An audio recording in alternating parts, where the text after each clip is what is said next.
গভীর রাতে ২৫ থেকে ৩০ জনের একটি সশস্ত্র ডাকাত দল হানা দেয় মৎস্য ব্যবসায়ী সিরাজুল ইসলামের বাড়িতে। ডাকাতরা দরজা ভেঙে ভিতরে ঢুকে তছনছ করতে থাকে ঘর। মশারি উল্টে ঘুমন্ত বাচ্চাদের পর্যন্ত ভয় দেখিয়ে অস্ত্রের মুখে জিম্মি করা হয় পরিবারের সবাইকে। এরপর শুরু হয় ব্যাপক লুটপাট।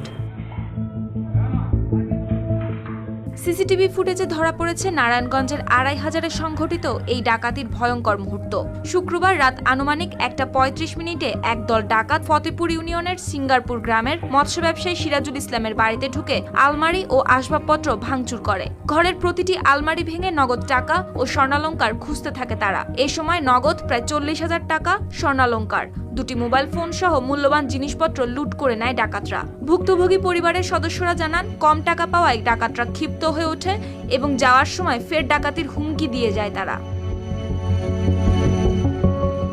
ঘটনার পরপরই ছুটে আসেন স্থানীয়রা। পরে থানায় বিষয়টি জানানো হলে পুলিশ ঘটনাস্থল পরিদর্শন করে। সেই সাথে সিসিটিভি ফুটেজ সংগ্রহ করে ডাকাতদের শনাক্তের চেষ্টা চলছে এখন।